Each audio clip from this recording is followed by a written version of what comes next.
Hey! You are listening to the Grumpy Guy BJJ Podcast. Hey, what's up, guys? Got to take care of a few things before we jump into this week's episode. First, our Ramping Isometrics for BJJ program. It is a 12-week program, all laid out for you. It's going to help you build strength and cardio in the fastest, safest, and most convenient way possible. This is how James and I have been training for the past year, and we love it. So we put this program together so you can just follow along, and we are certain you will see and feel the benefits that we do. It's only $15. Just go to grumpyguybjj.com, click the drop-down menu in the upper right-hand corner, and you'll find it. Next, R3. This is our K2 D3 supplement. It is a combination of those two vitamins, D3 and K2. These are two vitamins that James and I have been taking for a long time that really help us recover from hard training sessions. And for only $15 with free shipping, you get a whole month's supply. I was going to pull up some studies explaining the benefits of D3 and K2, but I'm not going to insult your intelligence and pretend to be a fucking scientist. I take it. It helps me recover. That's it. So for $15, check it out. And last but certainly not least, we have partnered up with Jiu-Jitsu.com. They have a ton of awesome BJJ instructionals, and they have hooked us up with a discount code for our listeners. It's Grumpy10. So what you got to do is you go to Jiu-Jitsu.com, which is DIGITSU.com. Find the instructionals you want, throw them in a shopping cart. In the little discount code box, you type in Grumpy10, which is just GRUMPY and the number 10. 10. That's it. No spaces. Boom. You get 10% off. You're up and running. They got a nice app you can download on your phone. That way you can take your instructionals right to the gym with you, watch the technique, drill it. It's a pretty sweet setup. So once again, DIGITSU.com. Discount code Grumpy10, GRUMPY10. Simple as that. To find all this stuff I just got done talking about, go to our website, grumpyguybjj.com. Click the drop-down menu in the upper right-hand corner. There, you'll subscribe to our newsletter for podcast updates. You'll find links for the Ramping Isos program, the R3 Recovery Supplement, and then under the Programs and Products tab, you'll find a link to Jiu-Jitsu.com. And let's be honest, if you guys can't figure out how to navigate a website by now, there's nothing I can do to help you. So quit fucking around, check it out, train hard, and let's get into this week's episode. And we're back. Okay. We're here again. Special Christmas Eve edition. Christmas Eve, it's right. Tomorrow's Christmas. I wouldn't be surprised if we recorded on Christmas Eve last year or somewhere there close. Yeah, probably. Just being that I have days off and whatnot. Yeah. I guess we look back in the Wayback Machine. Yeah. If we cared enough to look back. A year ago. Right, I know. Fuck, man, it's crazy. I was thinking about that, though. Like, it's the next time, next time we record will be the last one for this year. Yep. So, 2020 is coming up. It's funny. I remember looking back. I was thinking back. I remember doing our New Year's resolution. The first year, yeah. No, we did. This will be our third one. This will be our third Christmas. Third edition of the resolutions episode. Have you came up with any resolutions? No, man, I haven't. I think opening a gym has its own resolutions implied. Yep. So that I haven't had anything like that. But I don't know. I'm sure I'll think of something. I'm still trying to figure out how to play the guitar. I haven't had any luck. No. My problem is I don't have any. I don't know what the fuck to do. You need to go take a lesson. I know. I do. You do. I need to go take a lesson. I know. Long story short. Tim told me, I don't need lessons. I just need to learn to play some chords and blah, blah, blah. And I'm sure Tim's right but I'm just not smart enough to do it that way. So, yeah, there's a few chords that I can't figure out. They're oh, press all these. And I'm like, what? How do you make your hands? It's almost like I need to see someone do it first. Uh-huh. And then I'm like, okay, then my brain can start processing how the fuck I do it. I see you. I know you well enough and see kind of how you learn and process things. And I think you hit it right on the head. You just need to go do 1 or 2 lessons. And, providing it's a good teacher. And they can just basically point you in the right direction. Right now, you're just kind of wandering aimlessly. Yeah. You're out there just playing I learned how to sack play in Happy the world. Birthday. You don't know what the fuck you're doing. Yeah. You know, you're very... So if you get someone just to give you some right direction, then I think you can run with it. Yeah. But you need that initial pointed in the right spot, and then you'll be good. I know. I should be able to just look it up on YouTube or whatever. It doesn't always work. It's not the same thing, man. No, it's it's like not. jiu-jitsu. It's like trying to learn jiu-jitsu through YouTube. It's like theoretically you can, but it's not the same. It's not the same. Like having someone there to make sure that you. I don't know. There's things that you need to understand that you kind of have to. That human interaction is hard to replace. So. Yeah, I mean, if anything, just that. I feel, because I've been wanting to do that, and I have the damn thing, and so it's not that hard. It's just I don't know what to do. It's like, spend 5 minutes a day practicing. I was like, okay, great. What the fuck am I practicing? What are you practicing? What am I doing? So, yeah, I know how to play some of the basic chords. Like I said, I can play Happy Birthday, but that's it. So that's kind of like, going to YouTube, finding a move on, jiu-jitsu move on YouTube, and being able to do that move specifically when your partner does A, you do B, but you really don't understand the principles at all. Yeah. So if someone does A-1, you're like, oh shit, you know what I mean? Like you have no really conceptual understanding what you're doing. Yeah. It's just a you're just a move. Yeah. Just a technique collector. Well, that's where I think like what Tim was trying to say is like, don't learn to play songs, learn to play chords. And that's, I did that, and then I taught myself how to play Happy Birthday based on knowing those chords. So, it's not, I know exactly what you're saying. Like it's a subtle, but it's such a profound difference between memorizing solutions and then understanding the principles to it. So it's like, if you want to play Happy Birthday, the solution is to play these notes in this way, but it's a principle that's being used. And if you just think like, oh, Happy Birthday, or is these notes played this way without understanding that, like that's where people get fucked up, because they memorize how to play certain songs, but they don't understand how to like necessarily play the chords. And then if they trying to learn a new song or whatever, they get stuck.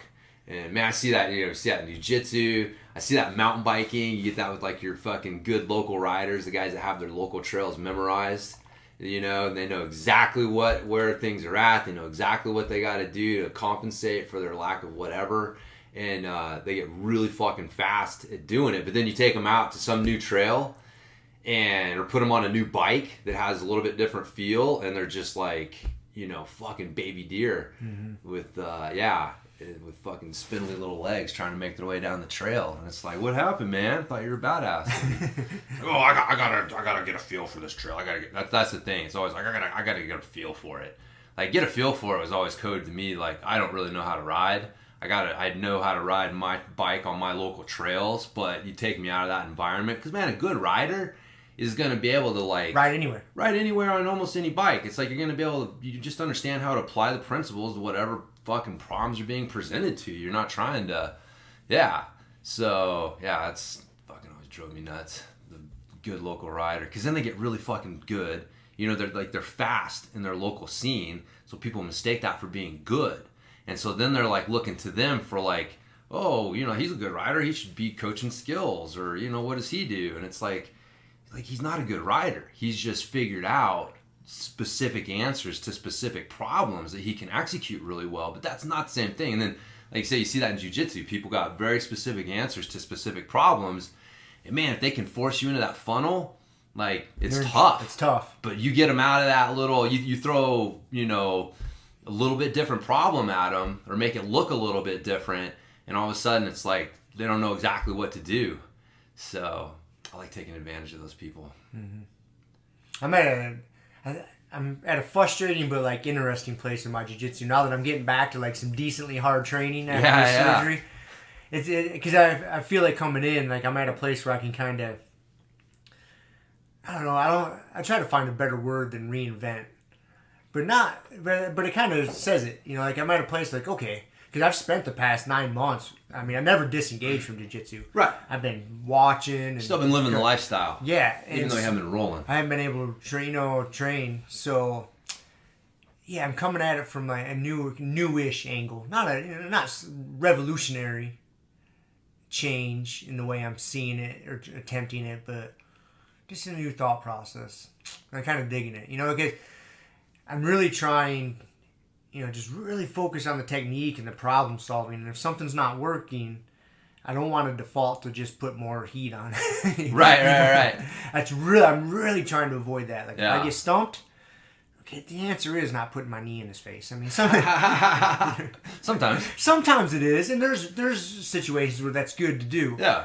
But there's more finesse type answers to things. For sure. And it's so, funny you say that. When we were rolling today, I was thinking that. I was like, man, like I couldn't put my finger on it, but I was like, rolling with you feels different, and it feels way more playful and way more fun and that's exactly what it is. It's like you're not, when you're trying to problem solve rather than just fucking put heat on the problem. Hey, I'm not trying to win. Yeah. The other day I was rolling with Mahler, and I snatched up an arm bar, and I probably had it. I'm not guaranteed. I didn't force it to the tap. But then I let go. And then I let go, and, he ended up in a little bit more dominant position. And then he's like, you let go of that. It took him a second. He's like, you let go of that, didn't you? I was like, and I wasn't going to say yeah. I was like, yeah. And he kind of was going to reset, got off the top of me because he had made it to side control or something. I was like, no, keep going. And then he kind of looked at me confused. I was like, hey man, I'm not here to win. I'm here to get better. Yeah. And it's like, so I got, I got to that certain point. I could have really maybe cranked on it, but the learning had stopped at that point. Right. All the good learning and training got me up to that. And after that, it's like, oh, okay, let's just go from there. And then I seen him processing when I said that to him. Like, here, I'm not here to win. I'm here to learn. I got to get better, and I got to get timing back down and all these different things. So yeah, I don't know. I kind of I'm still playing with it, because I've just even recently in the past week or two been going a little bit harder, getting back into faster pace rounds. Yeah, and I feel it's a safer way to do it too. For sure. I can be because I can still train hard. Right. But I don't have to just beef on stuff. If I'm having to put a lot of muscle in to resist something, okay, what am I doing here? Yeah. Yeah. So no, man. That's to be interesting to see where it leads me. Well, like you said, it's an attitude, and that it's that you're there to learn instead of win. And as soon as you start using a lot of strength, and again we've talked about it, right? I think Steve Maxwell is the guy who really kind of put the idea in our head. Good jiu-jitsu takes place between 60 and 80% of your your strength, and going over that is you're getting out of good jiu-jitsu and you're starting to get into using strength to impose your will, which again has a place, but it's not good jiu-jitsu. That's something different, and that's something you do when you need to win. Right. So if you're in a competition, or, hey man, you got a hard training round with a gym rival or whatever, and you guys have both... There's nothing wrong with it. But it's just, if that's what you're doing every time, you fucking slap hands with somebody, you have to win. You have to win. So you're never putting yourself in a vulnerable situation. You're never trying new things. You're always just if you're with smaller, weaker people, you're just always using strength. If they ever start to get anything on you, you're just rah, and just crush it. That's a different attitude. That's winning. And again, it's nothing wrong with it, right? If you're a competitor at a high level, you kind of almost have to have that. That's why you're a fucking good competitor. But if you're a hobbyist or a coach, that can be a tough way to, train with people all the time. I think one of the signs of a good martial artist is being able to turn that on and off. Yeah. At the flip, flip a switch, just... Oh no, I can go hard. It's time to put heat. It's time to win. Yeah. It's time to play. You should be able to bounce back and forth. Yeah. Even within a round, you should be able to bounce back and forth. Okay, here, boom. Oh no, here. It's. Yeah. It takes a little more mental gymnastics. It takes a little pride swallowing, but I don't know. I kind of dig it. Yeah. I kind of dig it. I hear what you're saying, but you start to. I don't know, man. I feel like a victory where I use strength or something. It's not the same thing. It's not the same. It doesn't feel the same. Mm-hmm. I mean, there's... I was thinking about... it's funny, I was thinking about this the other day. I was on somebody's back, and, I had a really good position, applying all my Danaher back take shit, and, they weren't getting away. And I was working my rear naked, and... Because, again, even though we were gi, man, I like to work the rear naked. And, there was a couple points where... he's kind of defending with his face a little bit. And, I probably could have just like crushed his face and made him tap. But I was like, that's not what I want. I want a clean tap, man. I kept working and working and working. And if you know how to do it, I guess that's the thing is like, if you have dominant position and you know how to do it, like it takes a little more time, but you don't have to, you can accomplish the same goddamn thing without having to put the fucking strength and heat into it and aggression as much. And so, yeah, eventually it took me more time, but I got the fucking thumb under and snuck across and sunk it in and finished a good like choke instead of just a face crank. And I was like, man, that felt way better than if I would have just like, I got you, man. I can just use my strength and just crank your face and make you tap. So yeah, it is a different. It's a different win. Yeah, it's a different win. It feels different. Yeah, for sure. So, and again, man, there's a time. Yeah, time and place, man. Yeah, you're in a competition. You don't want to, if you can finish the match in a minute 30 as opposed to 4 minutes. Yeah. Finish it. Crush that dude's face. Yeah. You're there to win. Yeah. If you're there with your training partners, what do you're and trying, if they're not returning it, right? Like if you got, again, like there's a gym rival or something like that, like I'm thinking, like, dude, like Brazilian Nick's a good example for me. Like, if I get him in a position, I don't get him in positions very often. And I know that motherfucker's going to do the same thing to me. And, we both know it. So there's kind of like this, we don't go that way all the time. You know what I mean? But there's like, we're getting around and it's like, okay, we're matching each other's energy here. And okay, that's great, man. That's fine. But it's when, your partner's just trying to roll and have fun. And you're just like, no, I'm murdering you. And yeah, that's where it's like, what is going on here? What are we doing? And but yeah, it's a different way, but I think it's like more fun because you are learning, so you're not losing, right? If you're there to win, you're either going to win or you're going to lose. If you're there to learn, man, even if you got tapped, yes, exactly. You're going to win no matter what. Dude, no matter what happens, you learn. You get in a bad position, whatever happens, you learn. And it's like, okay, fine. And yeah, that's the best thing that you can do. And when you're trying to fucking protect, like when you're trying to win, it makes it hard to learn.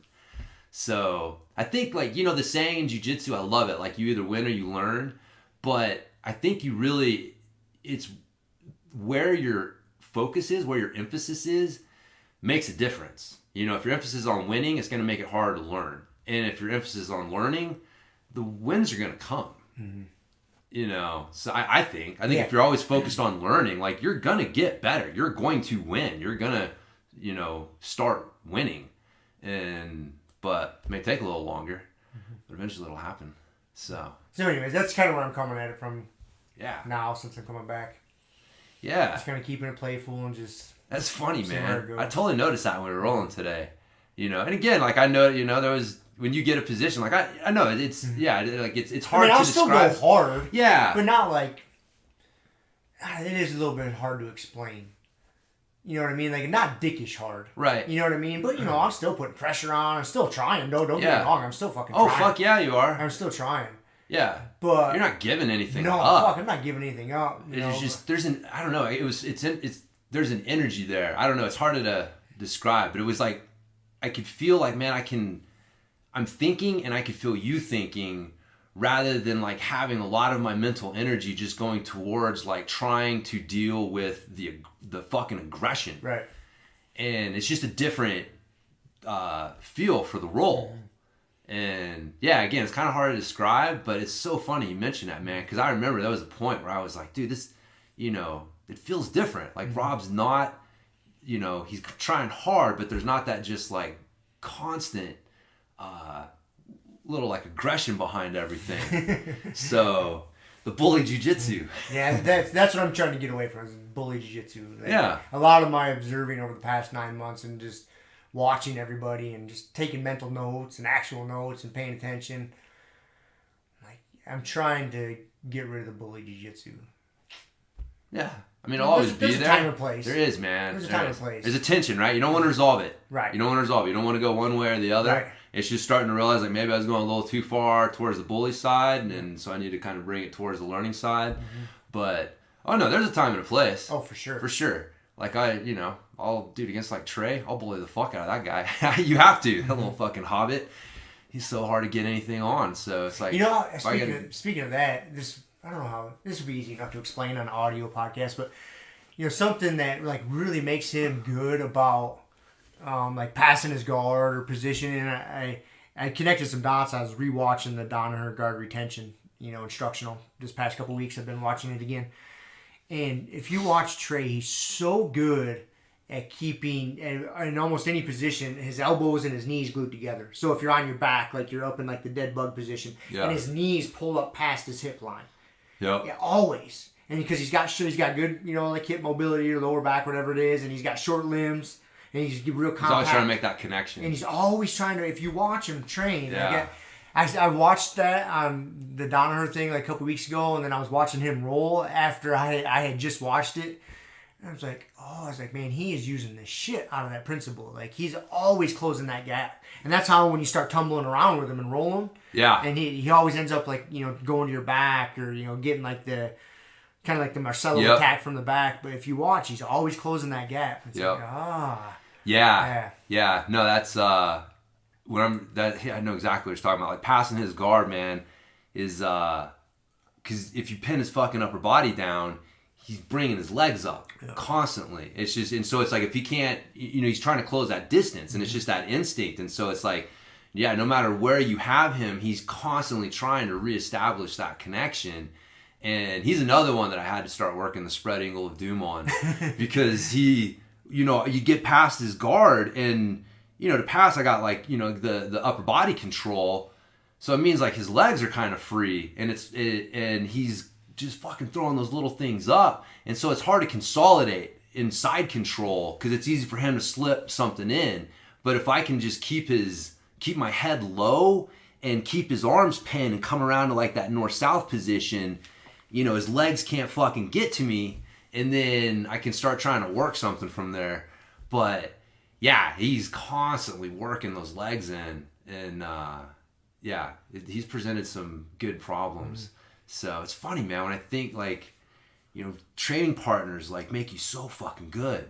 Like he's helped my guard passing immensely because he's so, like I said, like you think you're passed, and then you go to consolidate, and he's not giving up shit, man. He's constantly working, and it's so hard. And so like learning to freaking control that little fucking hobbit.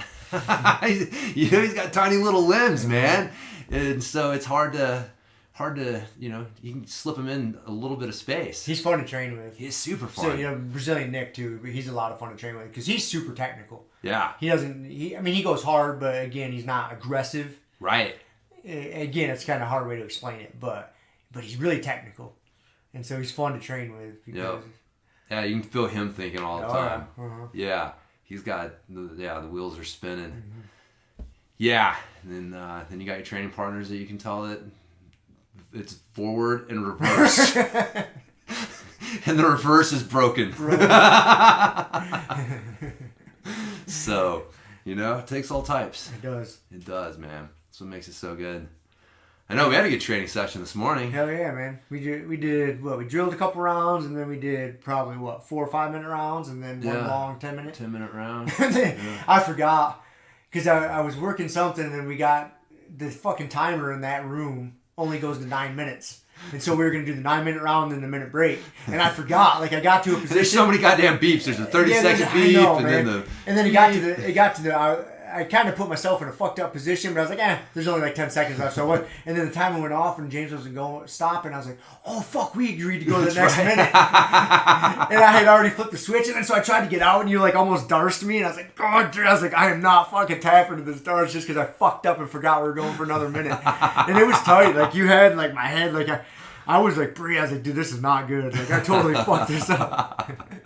I could kind of tell, like I knew it. Like I could tell that there was a moment where you were done, and then it switched back on. I was like, oh shit. Yeah. What was funny though is when you switched back on, you kind of just like started going, and that's when like I was like, oh, there's something, because it wasn't like a... Well, your arm was already there. Yeah. And if you would have went for it before I tried to get out, like, I would have been in serious trouble.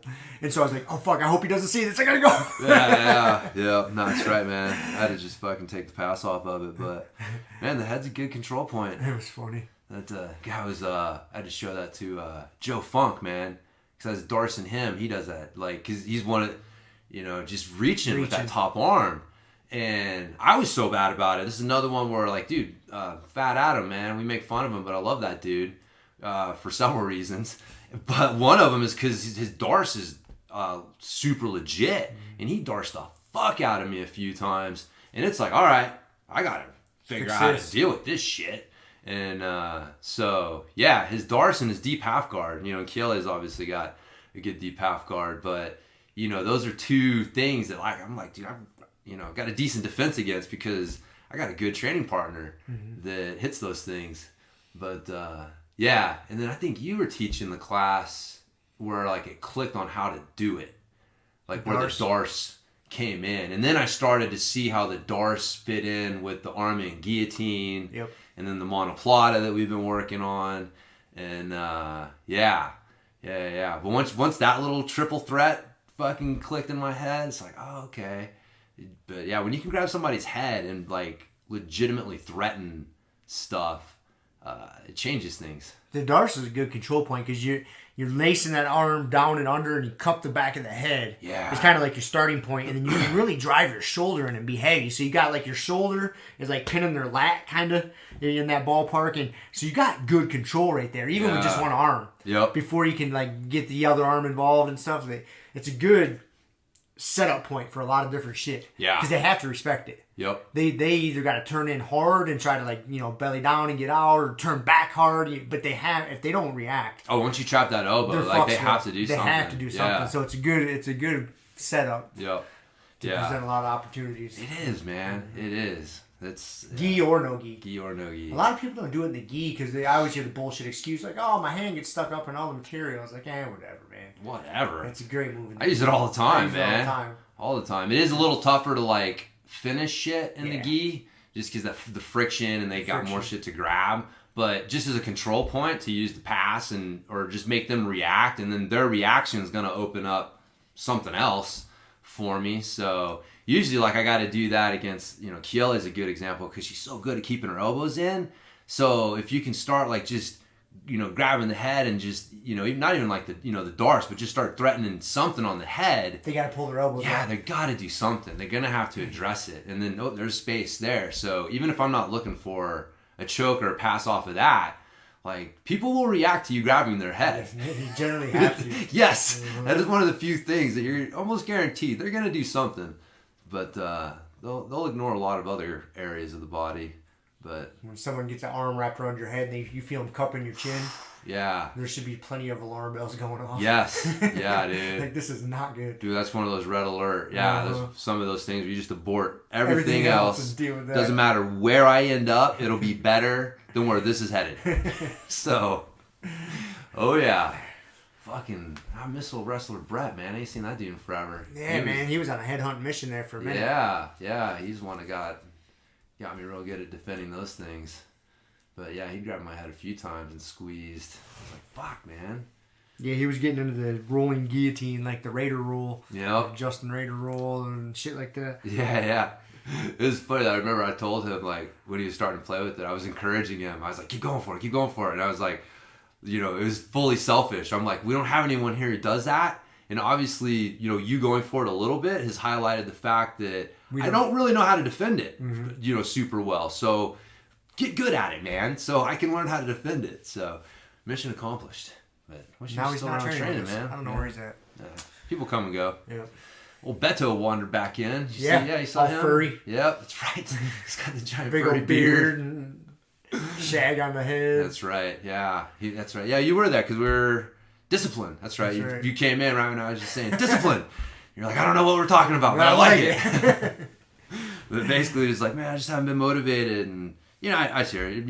Good thing about him, he comes back. Yeah. But it's tough because it's not about motivation. It's about discipline. Motivation comes and goes. Like, discipline is what just keeps you punching the clock. Yep. So it's like that's the secret, man. Just keep that discipline for it going. But speaking of which, I gotta give a shout out to my daughter Shiloh, who has been doing a great job with her discipline lately. She read the Jocko Willink, whatever. Jocko Willink. Yeah, whatever.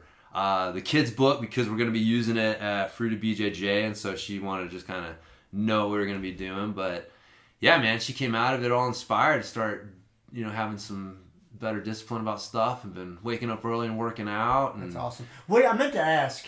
Sorry to interrupt. Yeah. What kind of age is that book geared for? Dude, honestly, I mean, the kid in the book is in 5th grade. Okay. And so I forget what age that is, like 12? That's probably like 10, 11? 9, 10, right? 11? Nah. Anyway, well, Z's 6 and he's in 1st grade. So it'd be about 10. 10. Yeah, 10 years old. 10 years old. Yeah. Okay. So, and then, there's 3 of them. So each year he's like a year older. So it's like kind of in that age range. But honestly, I think that, most people who are struggling with where they're at as adults is because something went off course when they were kids. And just over a long enough timeline, it adds up to where you're at. And so being able to go back and fix the kid, almost like, this book I think is great for adults as well, because there is a lot of stuff where, if you can almost go back and fix the mindset of 5th grade you, that it'll impact the adult you as well. And plus it's just like a much, reading, Extreme Ownership is great, but that's an investment in time and energy and effort, and you kind of got to think a lot for the lessons. So this is great because it's just like simple. You read it and you're like, man, yeah. I mean, it got me fired up. I was like, it's fucking good shit, man. That's pretty good. Yeah. Yeah. Really good lessons in it. And, I think that it's a good like role model type, figure. Cause again, we were talking about this earlier when we were training, that one of the things that I look at the books that she reads and that she grew up reading, and they just don't strike me. They don't have the same, strong role model type that I remember growing up with. And maybe a lot of it was because, like, I read, like, I was into, like, Greek and Roman myths, and, I don't know, I just, it seemed like, the stories that I remember as a kid, you had, like, a strong role model character, someone that's like, this is who I want to be like, or, you saw their journey, right? The hero's journey was the whole thing, but at the end of it, you're like, yeah, that's fucking awesome, that's who I want to be. And today it's like, she's reading, like, Diary of a Wimpy Kid. And I mean, not now, but like when she was growing up, it's like, what the fuck is that? This is not a role model character that you're creating. You're creating a sympathetic character to try to like, connect with your average kid, which is great. But kids need a role model. They need a standard that tells them, look, you can do this. And again, the idea today is that if you do that, you're going to ruin their self-esteem. Right? You're going to make them feel bad about themselves. You're just fine just the way you are. Like, that's the message. So they create characters that basically deliver that message. Like, you're just fine the way you are. Your self-esteem and all of this stuff is, if it's other people coming down on you, which is why you may feel bad about yourself. Not that you need to improve. And so this, I feel, is like the first book that had a really strong kind of role model type message. Like, no, this is the bar. Like, this is what you can achieve, and you're not there yet, and you need to get better. And this is why, and this is how it will impact your life and improve your life. And I don't know, man, like I said, it's funny. It's like a switch flipped in her head, all of a sudden. She's like, she sees and understands things on a different level than she got from reading fucking Harry Potter. Mm-hmm. Like, Harry Potter's the role model of this generation, and he's a fucking pussy. He's not. I don't feel that he really came from that, like, you're just fine the way you are, and we're all struggling with shit and stuff. It's like, no, man, give me a fucking hero, someone who's gonna make everyone else around them feel bad about themselves, because he's so goddamn fucking good and encourages them to try to raise themselves to his standard. Like in this book, it's Uncle Jake, who's his mom's brother, who's a Navy SEAL. He's that guy that's like, who, again, like Navy SEALs are the standard on so many levels. And so like giving a kid that and then showing like, how you can apply that as a kid and what you can achieve based on that. Like, so it's all right to have this person who is fucking way better than everyone else and almost makes you feel bad. Like, dude, when I think about Navy SEALs, I feel a little bit bad about myself. Fuck yeah. You know what I mean? Mm-hmm. Like, and that's why people hate them, right? Because they don't want to feel bad about themselves. So if they can, destroy the thing that makes them feel bad, it's like without changing, right? It's like, no, if you change, you'd feel better. Or you can destroy that thing that's making you feel bad and you think you're going to feel better, but you're not. So, that's where that shit comes from. But yeah, like having someone that's like, no, this person makes other people feel bad because he's so fucking good. And then you want to try to raise your game because you see that and you're like, I want to be like that. Like, I don't see that in like pop culture today. Everything's just so homogenized and it's like, there are no strong heroes because strong heroes make people feel bad about themselves. And that's not what we want to do today. So anyways, I encourage everyone, man, if you got kids, read that. It doesn't matter how old they are. Like, maybe if they're like, toddlers, but still read it to them, you never know what they're picking up. Something will seep in. Yeah. It's got to be better than freaking the crap that they're watching on PBS or whatever. Yep. Socialist nonsense. But anyways, so yeah, read that book. If you're an adult, read the book. Like all three of them are great. And yeah, I think if you're looking for something to kind of help impact your kids and how they see things, I think it's a great resource. So my plan is to give a copy to every kid that trains at the gym. So it's like $4 for a paperback. That's all it is? Yeah. Because the original's been out for a few years. So yeah, the paperback's like fucking $4 on Amazon. So it's like, dude, yeah, you get a gi and you get this book. And we're like reinforcing like the Warrior Kid code is like, it's spot on. I mean, I don't have it here, but like, it's good stuff that kids need to know and aspire to, and like having those standards are important. So again, one time it was, your religion, like that is still a strong influence on that. But like that was the thing, like Jesus made people feel bad about themselves because of how fucking good he was. And he encouraged people to be better by his example, and like that was his strategy. And then that was the whole thing of like, man, here's our standard and we want to try to live up to that. Like, what would Jesus do? Again, people make fun of that, but it's basically saying like, what is the standard? How I have to have some standard that I'm trying to hold myself to. And again, standards make things hard. Standards make people feel bad about themselves because you don't always live up to your standards.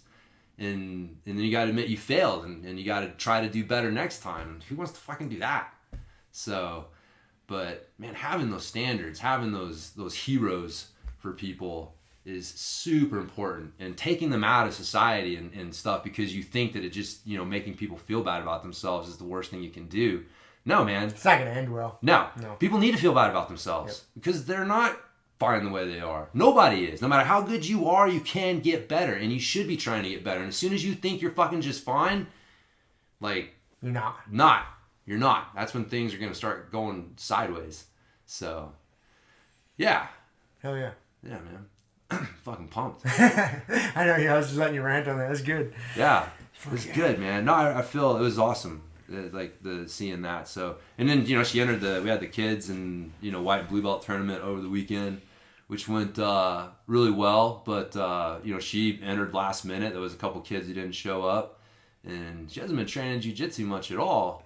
And she was like, I don't think she would have done that before she read that book. I don't know, but I can almost guarantee that like she wouldn't have done that before she read that book. And I didn't say anything to her. I didn't push her at all. I mean, nothing. Even when she said she was going to do it, I was just like, Cool. Okay, cool. Yeah, exactly. I didn't want to, like, you know, get whatever. But then she comes out and she fucking fights hard. And, you know, won a couple rounds and matches and lost a couple. But like I said, man, she showed me something. It was pretty cool. That's awesome. Yeah. Hell yeah. So Z did good. He had his first tournament.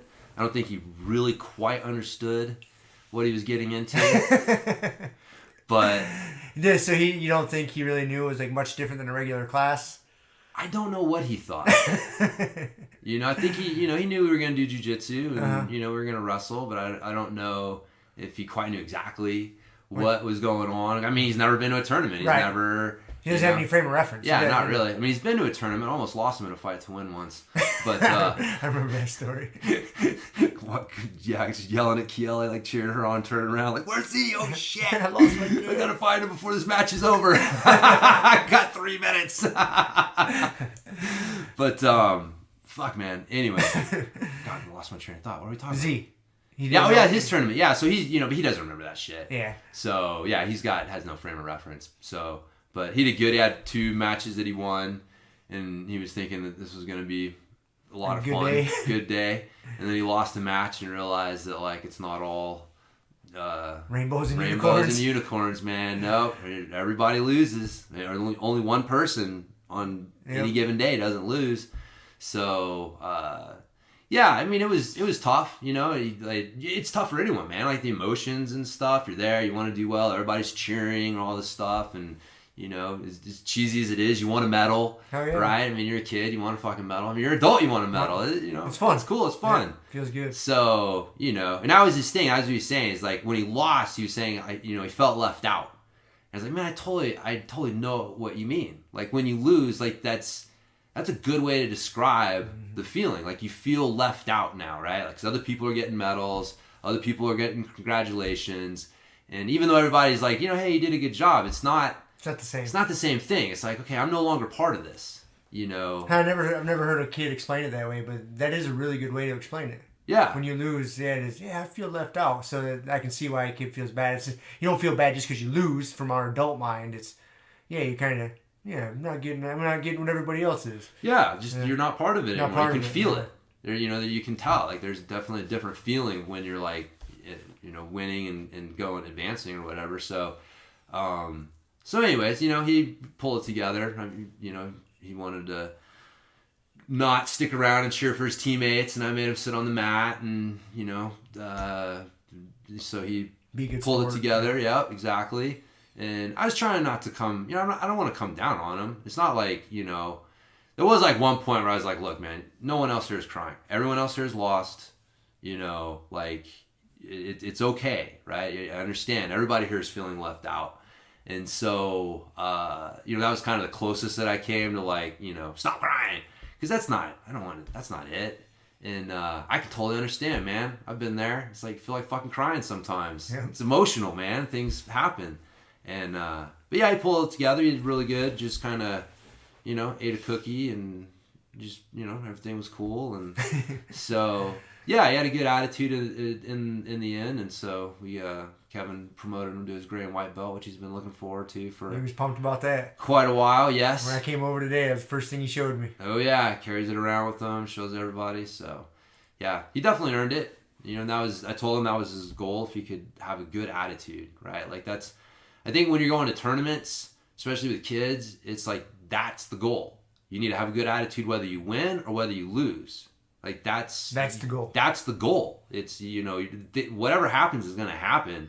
And you just need to deal with it well, and that's and I think for adults too, right? But for kids, I think that's like one of the biggest lessons for, you know, having your kids compete in things. Is that lesson right there? It's just being a good sport, win or lose. Yeah, you need to be a good sport. Yeah. I mean, being a good sport when you win is important, man. Sure, like shaking people's hands and saying that's good just job. As hard. And it is because you can get your ego inflated pretty quickly winning. Yeah, if you're good, So, no, that's the goal, and I think too, if you know, you're never going to take the pressure off, and you're never going to take the focus off of them wanting to win and do well. But if they know in your mind that this is how I'm judging you, then it makes it, I think, just a little more clear, like what that goal is. It makes it easier because they can achieve that regardless of what happens on the mat. I mean, they can have a terrible match and make a huge mistake. And it's like, dude, you have to have a good attitude about it. And if you do that, then everything's cool. Like, I'm proud of you and you're doing a good job. But, you know, if you're winning and you're having a bad attitude, I'm not happy about that. So it's important, man. It's important to shape young minds. It is. Like, proactively shape them. Because if you think that they're just going to shape themselves, they will. Oh, they will shape themselves. Will. Just not in the direction you hope for. No, man. Not at all. Not at all. So, yeah, well, that's why jiu-jitsu is fucking good for kids and good for adults and good for the world. Good for the world, man. Universal jiu-jitsu. Universal basic jiu-jitsu. Yep. That's right. So, yeah, that's going to be my goal with Fruita BJJ. I think I told you my goal is maybe, I know for like people that train at Grand Valley, like just, you know, January is free. Just come in and you can make it, train, great, love to see you. But yeah, doing something like that, I think just making it free in January for people to come and train. And because I'm thinking like, okay, I can either spend a bunch of time doing appointments and, you know, trying to talk to people and talk them into signing up, or I can spend a bunch of time taking care of people that are coming in and then showing them a great experience and like, hey man, if you don't sign up, I don't care, because you're going to go tell someone else who may come and sign up, and certain amount of people will sign up. But it's like, what's the fastest way to get people in there and get people on the mats training? And so I'm going to have to put some guardrails up, some, you know, guidelines. Like, you can't just show up 5 minutes after class and say, oh, hey, I want to do class. Like, no. It's limited space. You need to contact me and let me know if you're coming. You know, you need to show up 15 minutes early so we can get you set up. You know, there's going to be some basic rules so it doesn't turn into a shit show. Because it could devolve quickly. Quickly. Someone show up late, especially, you know, if brand new, and you're trying to get them set up and everybody else gets neglected. Like, you just can't do that. No. And again, you limit the amount of people, you know, whatever it is, 10 people or whatever the case may be. Yeah. Like, that's it. We got 10 slots. I'm offering free stuff, but this is it. This is the cutoff. You got to call and set it up. If you don't, you can come watch. Right? Yeah. If you show up, like, get your name on the list for next time. But No, just have pretty good, you know, guidelines and stick to them with that. And I think we can keep it from turning into a poop show. But I think that's gonna. That's a good idea. I want to fucking coach jiu-jitsu. I don't want to do sales appointments and shit like that. Like, that's not what I got into this for. So I don't know. Maybe it's a terrible idea. I don't know. I've never heard anybody doing that, but I think it seems on the surface like a good idea. Obviously, I haven't thought about it for more than about 30 seconds now. Yeah. I'm sure people will be signing up. You know what I mean? I'll be running like, you know, hey, January, if you sign up, you get some deal or whatever. Yeah, exactly. So if people want to get in, then great. But it's like, man, how do I, you know, the whole idea is reducing friction, right? Because if you want somebody to do something, you got to make it as easy as possible and reduce the friction. And so that's where, like, having Fruita or jiu-jitsu and Fruita was one of the goals, was to reduce the friction for people. That 15-minute, 20-minute drive to Grand Valley, it's a certain amount of friction that, you know, a lot of people aren't going to overcome because they got a lot of other friction they're trying to overcome in their life. They don't need that. So you try to reduce that. So what else can I reduce? Like, how else do I make this as easy as possible to get people in here to check it out? So I think free is pretty easy. So I think setting up again, like having guidelines, it's not just walk in. Yeah, you can't just have a free-for-all shit show. You'll still, you know, just having a few hurdles, I guess, that people have to overcome to get to the class. Even though it's free, there's still some time that you're going to have to commit to setting things up and then coming in early. So I think that'll keep a certain amount of people who are just like, well, I just want something for free, you know, from coming in. But even then, I don't fucking care. So that whole thing is like, man, I want to have a cool training environment for good people to come and train. And yes, I'm going to be charging something, but at the end of the day, people are going to be training there because, like, I want you to train here because you're good for the training environment. And if you're not, then, like, I don't need your money, right? So, yeah, I mean, figure out either, you know, what you want to do. But yeah, I like this. Like, my whole idea, I'm inspired by, like, you know, Louis Simmons with Westside and, like, Chris and Mark Bell in their gym. It's like, they don't charge. You know, you train there because they want you there. It's free to come in, but that's just it. It frees them from having to deal with assholes. Yep. Because some people think their money entitles them to be assholes, and if you're beholden to that money, then you have to deal with a certain amount of assholes. So, being in a position where I don't have to do that, because I have these, my pedal and bike jams and other things we're doing out of that space as well. I think it allows me to do things like free till February and see what happens. So, it seems like a good idea. Yeah. Well, I guess we'll find out. We will find out, my friend. We will find out. So, and I got to show you my curriculum when we're done. Yeah. And, but yeah, I think you'll find it interesting. I was, so I started listing out like a curriculum, and I was like, this is just a list of like moves and techniques. Like, this isn't exactly what I want to get across. And so my idea was like, okay, there's in my mind, there's 4 areas for jiu-jitsu. You've got stand up, you've got like your top position, kind of dominant position. So I consider like back, being on someone's back to still be from that kind of top dominant position. But if you're on top, passing the guard, side control, knee on belly, back mount, right? That's kind of like top dominant position. You have bottom, I don't know if you say dominant, but like, not where you're trying to escape, right? Escapes are different. So like butterfly guard, half guard, your more open offensive guard. Bottom game. Yes, exactly. Things where you can still do things. It's not an escape, not right. That's a different category. So you have your bottom. So closed guard would be in that, right? Half guard, your butterfly guard, things like that. Single leg X. I think Data X. Yeah, exactly. That'd be like a more advanced, but just like just some basic things that you would do from that bottom offensive position. And then you have your escapes. And so, your mount, your back, your side control, I forget what else. Oh, closed guard, right? Like, opening the guard. Like, I consider an escape and closed guard, man. Like, it's an escape, man. So, so those 4 things: stand up, top, offensive, bottom offensive, and your escapes, make up your 4 general categories that everything else is going to fall under for the most part. I know you're just thinking about it, so I'm not like expecting you to agree with me. Just giving you like what my frame of thought is. And again, like, this is why it would be good for us to talk about it, because I'll be curious to hear what, if you think of some other things. But so that was my idea. It was like, okay, I got these 4 things. Stand up is kind of, would be doing a little bit of that. I like the traditional, like, we're going to work a stand up and then a couple techniques. I think that's good. And so, then just kind of got some techniques, but techniques that represented principles.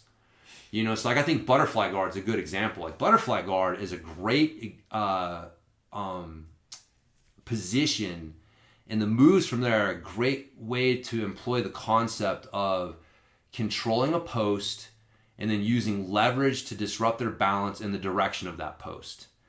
And then if they respond, again, you can apply, okay, well, they posted there. So, so that's, I think butterfly guard and the reactions that you get from butterfly guard are a really good way to demonstrate those principles. And it's a good just position and techniques for people to learn, right? But beyond that, it makes it easy to kind of explain that. And then, so that was my idea, like kind of, some basic techniques, but techniques that represented, principles. Like, so like, passing, like the knee cut pass. I mean, that's like one of the best ones for, you got to get upper body control, like you got to get past the knee. Like there's so many good principles that you have to employ to do a good knee cut pass. And when you do them right, that's why it's one of the most successful passes in jiu-jitsu. But again, it's a really good way to get people's mind opened up to like the principles rather than just a technique. And so that was my idea, was to kind of like do it that way and then like stagger things. So instead of having a month where we're going to work on, top game or bottom or whatever. So like, week 1 will be top offensive, week 2 will be bottom offensive, week 3 will be escapes, week 4 you start over again, top offensive, bottom offensive, escapes, and so you rotate through that way. And so that way, every month, people are still getting some exposure to the bigger picture, while still having, a curriculum and stuff. So, that's always been one of my things when thinking about curriculum. You get somebody going on like back mount and they're doing it for a month, they haven't seen much of anything else. And so there's definitely good stuff for that, but, it's also has some drawbacks. So maybe that's not a good way to do it. Maybe having the concentrated thing for a month is a better way to do it, but that was kind of my thought process. So I think you're onto something. I think as again with anything, you can go too far one way or the other way. Yeah. And depending on somebody's level of experience on the mat or in combat, sports or whatever, you have to determine how much do you just show them techniques or do you show them more principle based? Yeah. Or what version of? Because you got to start somewhere. Yep. And I think with a lot of people, especially if they're coming in like newbies, it's got to be techniques at first, and then you slowly give them some. This is the principle. That's why this works. Right. Or you see them trying it, or you get into live rolling. Like that didn't work because you failed on this principle, and then you slowly teaching them that. But you got to start somewhere. Yeah. And like kind of what you said about butterfly guard, and there's a lot of good fundamental basic jiu-jitsu techniques that you teach that are easy to explain the principles. So, but if you come at it from the technique side, and then as you see the students ready, you can say this works because of this. Yeah. And this works because of this. Yep. You see what I'm saying? Oh yeah. That's what I've been putting together a curriculum, and I was kind of thinking along the same lines. Like, okay, let's just get some good. You still need techniques. Good fundamental techniques, and then as the student's ready for it, you can explain it deeper. Right. Because it's, like guard retention. Just because I've been watching that, it's kind of the same thing. Because it's hard. Guard retention is a hard thing to teach because you can't just teach. Your opponent does this, so you do this. It's such a dynamic thing. It's constantly just changing, and so it's really hard to say if he does this, you do this. He does this, you do this. It doesn't work. It's more principle based. And again, we discovered like a lot of jiu-jitsu is better in the long run taught like that. But they say you don't want to go too far that way because then people just aren't. Yeah. There's no structure to it. Yeah. And people get lost in the weeds, I think. So. Yeah. And then again, it depends on the student too. Right. I think at first you have to you got to start somewhere, man. Yeah, you got to give it context. Context, exactly. And the techniques give you context. And then you can build on that. Right. You can build on that. Yeah. So yeah, that's why like I said, like there's still techniques. Like I picked. It wasn't like today is open guard passing concepts. You know what I mean? Like it's like, no, here's the technique we're going to do. Now while I'm going to explain how to do the technique and I want you to do the technique, but it also opens up a good conversation for some of the basic principles. Right. And then when you come to me and you're like, hey, I'm trying to do this knee cut pass and this is happening to me. And then when I'm explaining like, well, maybe you can try this. And then this works because we're employing this basic principle. And so if you can start to, and again, you got to feed people answers. You got to tell them what fucking 2 + 2 is. Right. But eventually they have to start thinking beyond that. And so if you're expecting them to do that as a black belt, but you don't have that, just seed of it planted in the beginning, it doesn't make sense. You know what I mean? Like it's like if you're expecting this at the end, then it should be, even if it's just a tiny little bit, it should still be in the beginning. Right. And so it can be like a little seed and blossom and grow to that rather than like just kind of expecting people to figure it out for themselves. Yeah. And I feel like that's what purple belt is. It's kind of like that holding area for people that have developed like good techniques. And then it's like, okay, now can you figure out the principles behind these fucking things? Because if you want to get to that next level, if you want to start being able to do well against brown belts and black belts, like you have to, because that's how they think. And so like that's the I feel like that's what purple belt is in a lot of times. And so, but I think it would make it easier and speed up that process. You know, I feel like there's a little bit of a gauntlet aspect to it, right? Like you learn the techniques and then you're just kind of expected to start figuring these things out on your own. And I think it's getting better. You know, like Donaher is, you know, doing a real good job. Kit Dale, you know, his videos have been, his instructional series has been really good with some principle-based stuff. So you're seeing it kind of, you know, a little bit more. But unfortunately, you go into most schools or you buy most instructionals, and what you're going to get is techniques with very little, I guess, kind of reinforcement of what are those principles behind the technique. Why is the technique working? Yeah. There's not much why. Yeah. It's just move. Yep. Just move 1, move 2, move 3. Right. Yeah. And then move 1, move 2, move 3. So again, it's a tension between the two, right? It's either extremes to no good, but so that was. You know, I think that's mark of a good coach. You know, you again, like going back to what I just said, is you got to see how each student learns. You know, somebody like you don't want to see techniques. You want to just, okay, I see the technique. Why is the technique working? Yeah. And run with it. At this point, yeah. In the beginning, like, that's why I went to every class I could, because I thought, dude, if I miss learning a technique, that may be the technique that makes all the difference in my jiu-jitsu. You know? And so you are. Like, I was, like, I wanted to learn techniques, and I still like to, but like you said, it's kind of transitioned to, okay, why are you doing that? Right. So, yeah. But, yeah, I got to remember, though, like, that's not... You're not the norm. No. You're not normal. I know you don't want. You don't want. Dude, I know I'm not normal. You're not normal, man. I've been around long enough to know. You are abnormal. I've seen, yeah. It's not an insult. You're just. No, you know, everything has its pluses and minuses. It definitely makes it harder for me to relate to and other humans to relate to me. But yeah, no, I know the way that I learn, the way that I go about things, the way that I do is definitely not the norm, but. So, and it's tough because I have to remember that. And that's been one of my toughest things, man, is, you know, really like, you know, realizing that, you know, everyone's perspective is different. And it sounds cliche, right? But you still, like, you interact with people, and it's very hard to not construct some idea in your head of what and how they're thinking. You know, like, why did he do that? You know, and you have an idea. And so...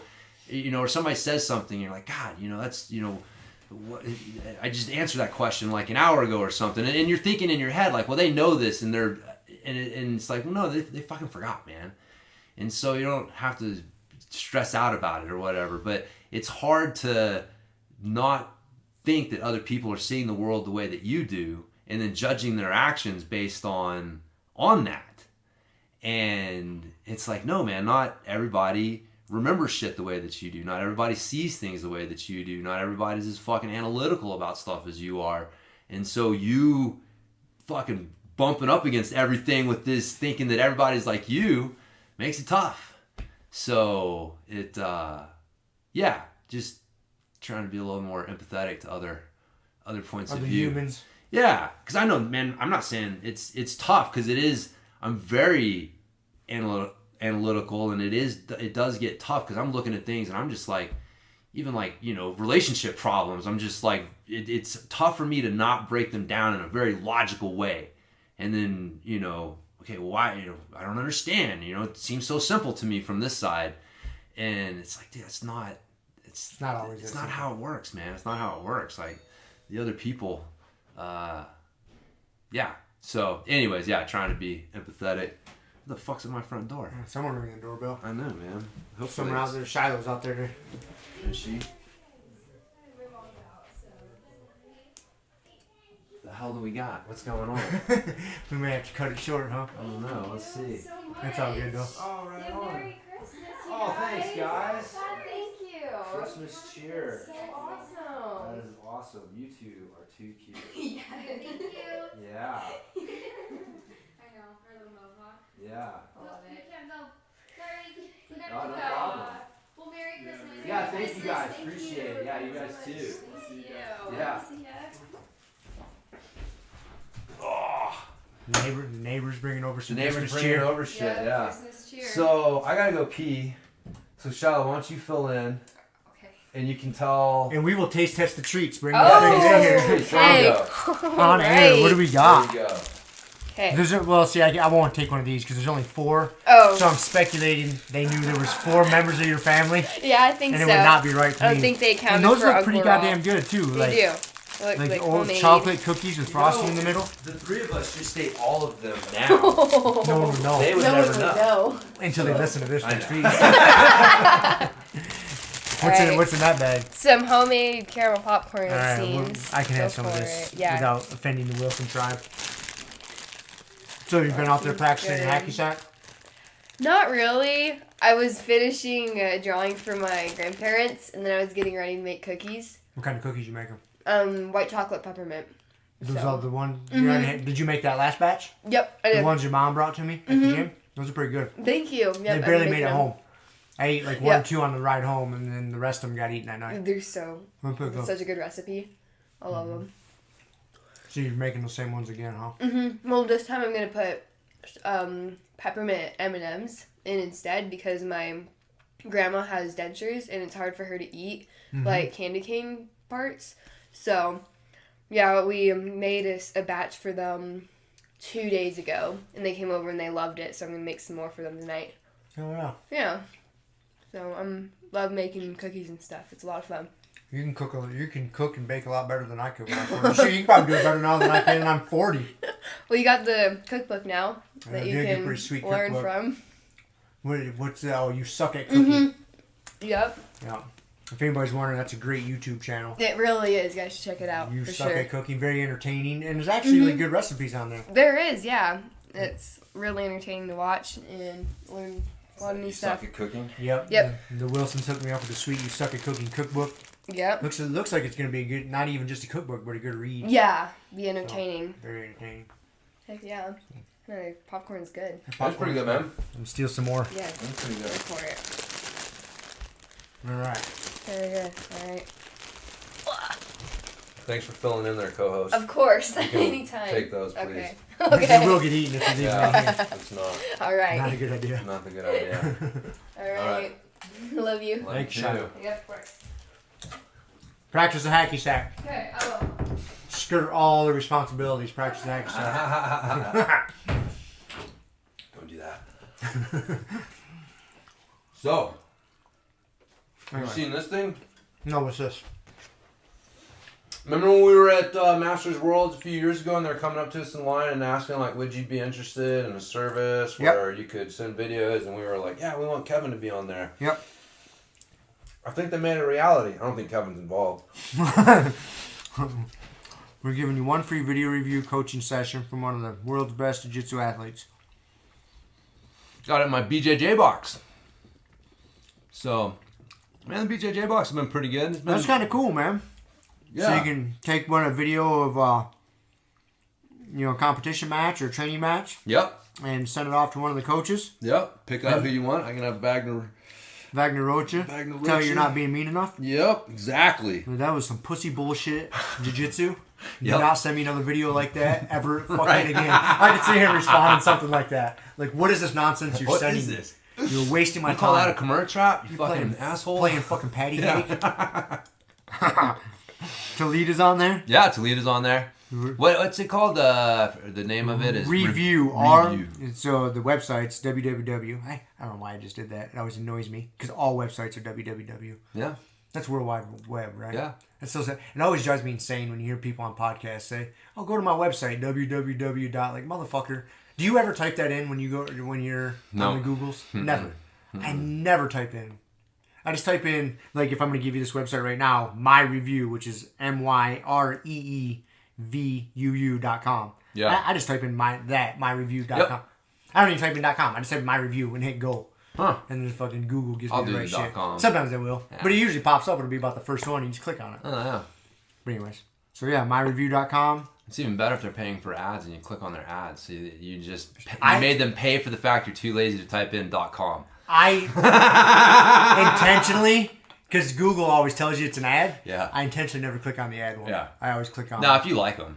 If I don't like them, I will. Is that what it is? Sometimes I'm looking for a site for, for whatever reason. And if I get a chance to make somebody pay for me to go to their site, then, yeah. Because usually, like a lot of times, they'll show the ad one, but then the same website will be like right underneath it. Right underneath it. Yeah. Yep. Oh, I know. Yeah.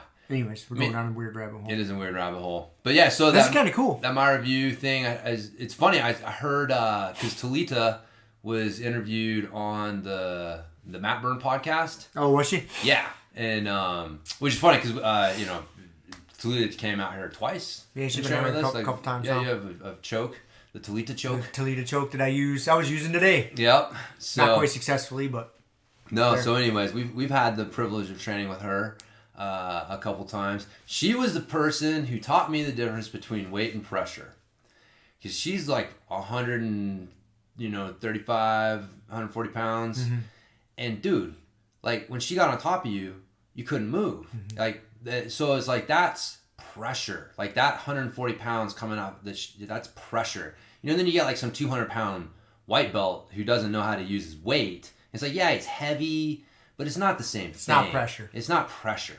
And so, yeah, her pressure like was the thing that really made me appreciate the difference between weight and pressure. I was like, dude, it is unreal how heavy this girl feels, man. And so anyway, she was being interviewed, and she mentioned that website because she was involved with it. And so, sure enough, like 2 days later in the BJJ box, shows up with that thing. So yeah, I'm gonna have to take advantage of it, but seems pretty cool. Yeah, I think it's a really cool idea. Yeah, it'd be interesting to what coach are you gonna pick to send your shit into? I don't know. I got to see, who else on there, but I mean, I do got to say, I mean, Wagner's definitely on the list. I mean, I don't see anybody else on here who's. I mean, this is many more. There's listening. Is there more? Coaches. They just listed a few of them. Yeah. So, yeah, see who's to choose from. I don't know a whole lot of people is the thing. Let me see the list. I didn't kind of glance at the whole list. Claudio Colasan, that'd be a good one to send it to. Wagner. Yeah, actually, Meow, Paulo Meow, but should do like some fucking worm guard and send it to Wagner. How's my worm guard? You just get a knock on your door and you come fucking whoop your ass. Like, punch you in the eye. What is that? What is this nonsense? So, I think it's kind of a cool thing, man. I think it's got potential. It could be pretty beneficial. Yeah, I mean, we're pretty fortunate because we've got a lot of black belts here in town now. I mean, shit, dude. A few years ago, there was none. Right. And then Kevin moved to town, and now we've got you, Al, Randy, Tim. Is that five? Five. Is somebody? Yep. So 5? Yeah, so we got 5. George's mine. Yeah, yeah, but just in town. Just to train at Grand Valley. Yeah. We got 5 black belts to train at Grand Valley. Right. And so, we forget how fortunate we are to have access to, good high-level jiu-jitsu. I mean, this is obviously like other level and, but dude, if you train in an area where you don't have that, if you're training at a school that's like run by a purple belt or something like that, again, like I'm a purple belt, so I'm not saying anything against it, but it's like, I also know that like I can't deliver the type of coaching that, a good black belt can. And so to be able for people to have access to that type of coaching and insight, no matter where they live is pretty cool, man. Yeah, dude, if something would have been around like this back in 2007 when I moved out here. Yeah. And I was just a lonely old 2-stripe blue belt by myself. Yeah. I would have capitalized on it. Yeah. I'll be interested. I bet they'll get, I'd be interested to know what the international side is. Cause I kind of see because again, we're in the US, like jiu-jitsu is getting pretty popular. Right. So, but again, we forget, man, that there's areas out there where, yeah, your 2-stripe blue belt that's the dude in the area. Like that's the best guy. And he needs to learn, and everybody else needs to learn. And you don't have, you might have fucking 5 black belts in the whole country, And so, anyways, yeah, it's definitely. I think it's a good service. I'll be interested to try it out. I don't know exactly what I'm going to send them is the thing. Like I don't have enough. I don't think I have a competition. You just start recording some training sessions here and there. Wow. And then if there's a particular match that's giving you troubles. Send that in. I thought about recording a roll with Randy. Record a roll with Randy. And then I'm like, what would the advice be? They're like, well, see where he grabbed you right there in the very beginning? That seemed to have been the end. You never advanced past that. Yeah, that was That was pretty the much beginning of your demise. Yeah, everything unraveled from that. So Don't let him grab you. don't let him grab you there. All right, thanks. And then he grabs you somewhere else. So yeah, it's I would just start recording shit, and see what you want to send in. yeah. Grab some open mat sessions or whatever. Yep, just set it up. Yeah. No, I'd definitely take advantage of it. There's a time frame on it, which is good. Must redeem by the end of next month. So, yeah. I'll fucking do it. Hell yeah. See what people say. Do something where I hit the De La X. See if they say anything. Like, what the fuck was that move? Why are you making shit up? Don't make shit up, purple belt. So, but anyways, De La X is, yeah, we were fucking around with it. I got you with it today because you were fucking around to see how deep you could go. I'm starting to realize is, again, this is like a move that we've been fucking around with over the last week. I kind of stumbled on through people defending my single leg X really well. And then it connected with that, Jamie Canuto, when he was out here, was showing us how to use it as a sweeping position from the bottom. And so, but yeah, I'm finding that, man, once you, like, getting that top leg kicked over in that 50-50 position and then getting the De La X hook set is almost the way to go. Yeah, because the leg, the 50-50 leg, so to speak, Yeah. kind of protects it. It gives you a fucking roadblock. Yeah. And people can't just defend the De La X. Yeah. That's what I noticed today when you threw it over. I was like, oh. Yeah. Because it's not, because if that foot, the top foot's not there, I have more of a clear path to deal with this. Yep. But when this nuisance is in the way, Yep. it's like, this is in the way, and I can't. It's not a direct defense for this. Yeah. I picked that up today when you said, I was like, oh, okay. Yep. No, Because you I'm threw that finding over real quick, and this one wasn't anywhere near yet. Yeah. And I was like, okay, this would be interesting. Once I got that 50-50 But leg it was over. there, because that kind of slows the hip down a little bit. You got the Yeah. end of my leg, and you got the hip, and so I can't quite go too far this way, and I'm stuck this way. I'm like, oh. Yeah. Oh.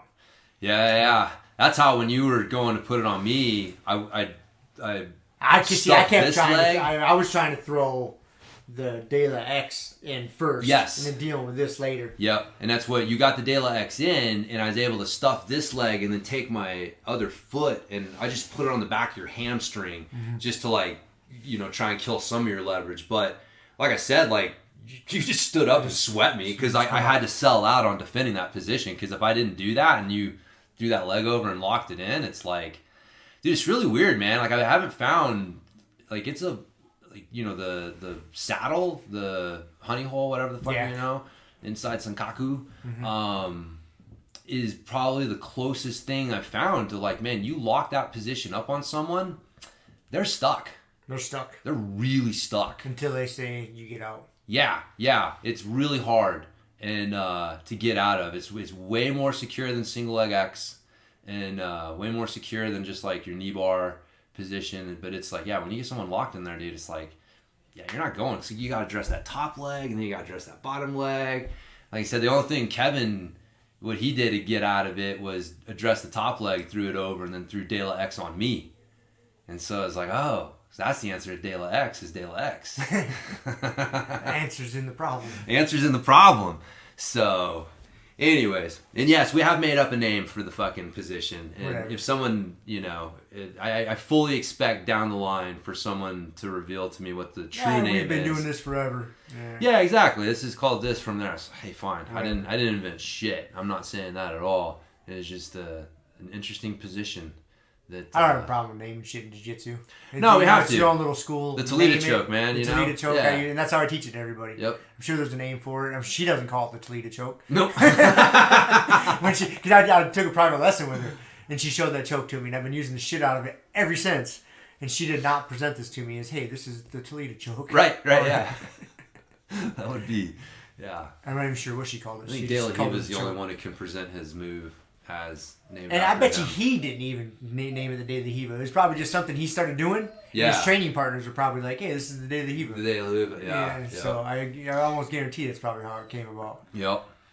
Me too. Podcast Mutt wants to come in and say hi. He's been on a walk. Back from his walk. Come in and say Whoa, hi. what's up, dude? What's Whoa, up? Stepping on the computer. whoa, What's up, dude? Destruction. What's up, Aka? Destruction. Yes. Hi, buddy. Glad you're all fired up. You are all fired up. Oh, thank you, dude. Okay. Thank you. All right. All right. Okay. All right. He's like, I'm here. I'm here. You Now guys, did you miss me? I got here as soon as I could. All right. All right. That was funny. I think it's still recording. I don't think you hit any buttons. No. Yeah, we're good. That's funny, man. What, oh, man. So, anyways, what the fuck were we talking about? Oh, yeah. Naming moves after people or whatever. So, yeah, it's fine.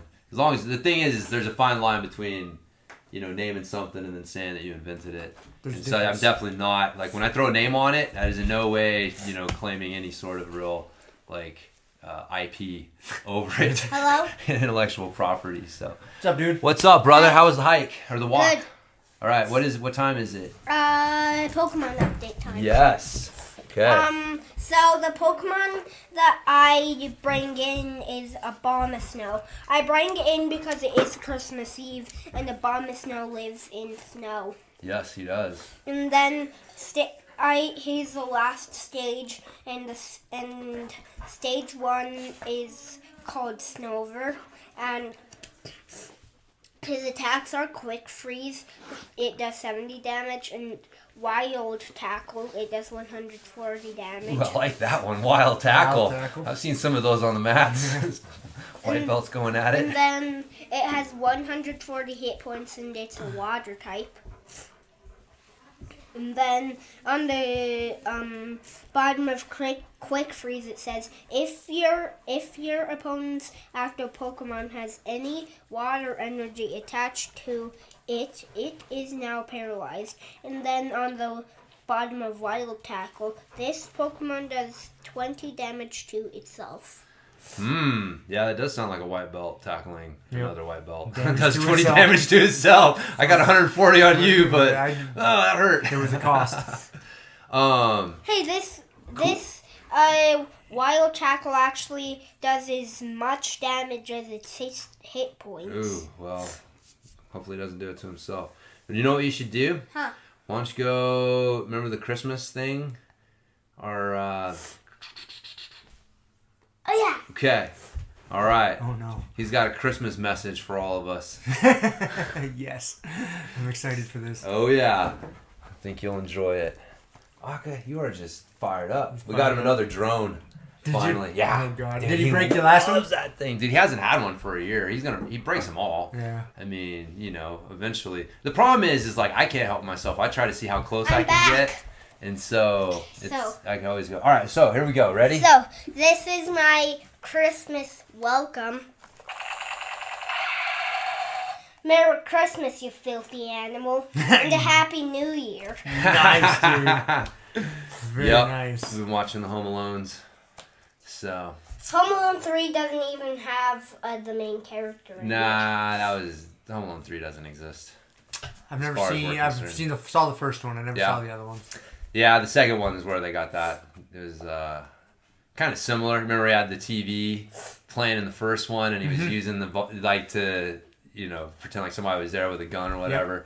Well, in the second one, there's he's watching the sequel to that old movie, and there's a line, and he does kind of a similar Similar thing. And then there were people trying to chase him because he was in a hotel, and there was something suspicious about him because he was only a kid. And then when they were trying to get him, he was like, he put the TV on, and it was like, "Merry Christmas, you filthy animal, and a Happy New Year." That's pretty And sweet.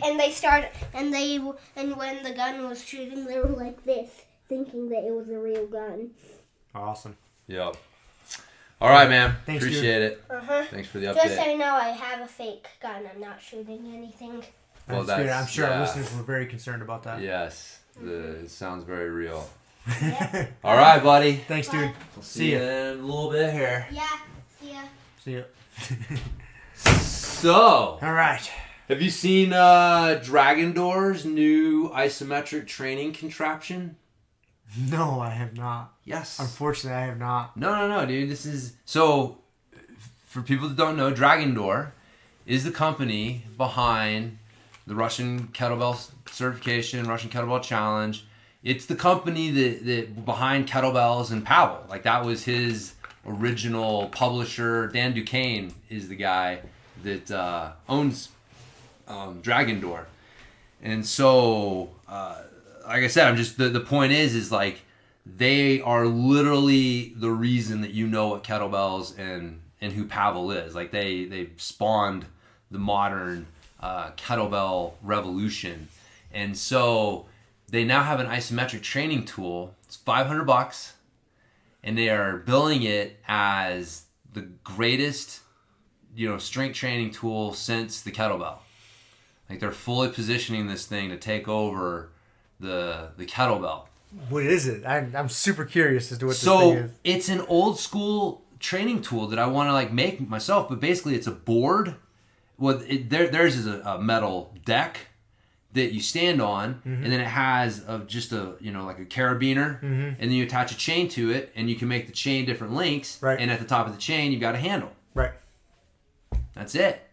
Apparently, these used to be like a really popular back in the day. Like during the 50s and 60s, there was like isometrics were much more popular and used a lot more. A lot of research was done on them. Like I said, the power rack. People forget, man, and don't know that the power rack was created for isometric training. That's why you have all the holes and where you can put the bar was to do isometrics in different positions. So like isometrics at one point were like really popular. So this little training tool where you had a board that you just had a chain attached and you could change the length of the chain with a handle on the other end was a pretty popular training tool. And they have like pictures of like all the old school bodybuilders and stuff like that doing shit on these things. And so that's basically what it is. But what they've put in it is a pressure sensor in the handle. And so it lets you see like how much pressure and tension basically you're creating. So it gives you a visual, if you're getting stronger or what you're shooting for. And then I guess it has like some preset like, workout times or whatever in it. But that's what makes it so expensive is it's got this technology in the handle which allows you to track and progress your workouts and stuff like that.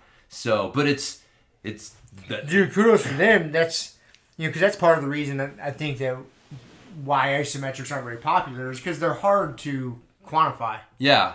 When you're getting stronger in your bench press, you added 5 pounds or you didn't.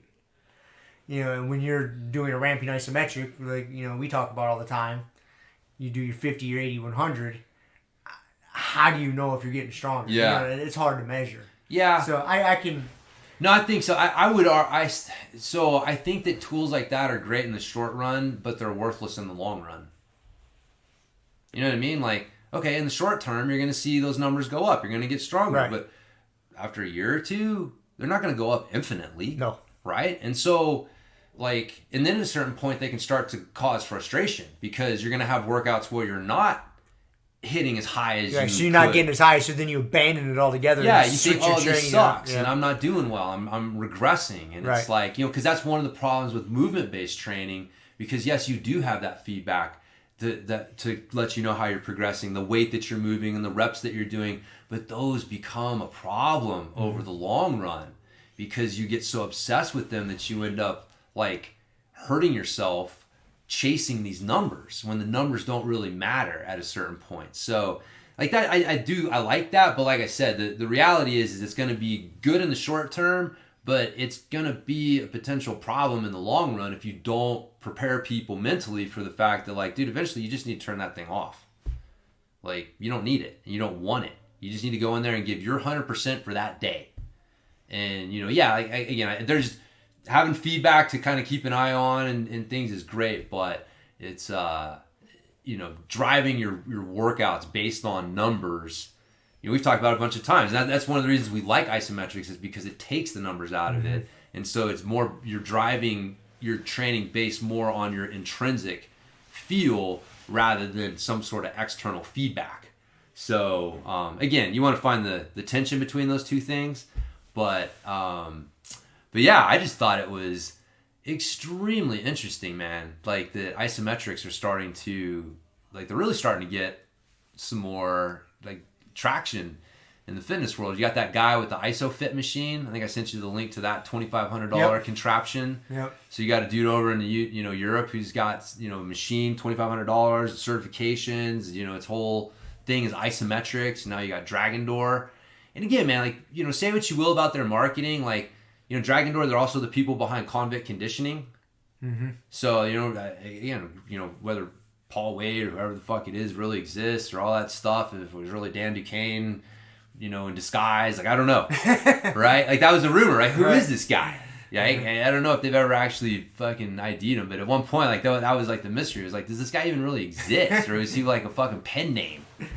But it was good stuff. Like a lot of stuff that Dragon Doors put out is good stuff. So they don't generally put out like garbage. Mm-hmm. And so for them to be jumping on and the other thing is, dude, Dan likes to make money. So, he's not in the habit of, investing and pushing things that he doesn't see like big potential in. Like I said, like my impression was like they're like positioning this to start to go against the kettlebell as, a better training method in some ways.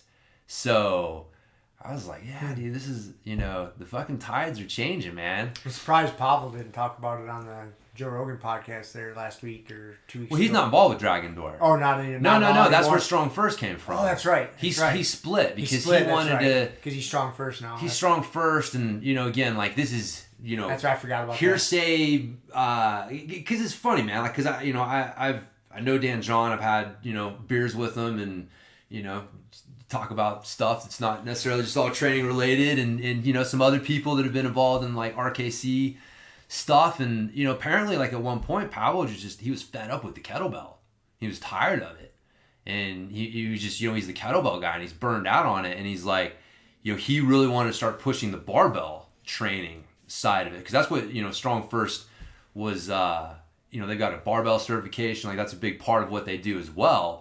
They've come back to the kettlebells. I think he finally like came to peace or came to terms with like, dude, you're the kettlebell Jesus. Mm-hmm. Like just accept your role, man. You're kettlebell Jesus. And so yeah, they've definitely embraced that more. But that was originally what the split was about. I mean, among other things, was that Pavel was a little burned out on the kettlebell, and he really wanted to push the barbell stuff more. And so Strong First was his his group to try to start moving in that direction more. But because I don't know what you look at a lot of the stuff that they do, and it's, Strong First versus RKC. I mean, they're not that dissimilar from each other.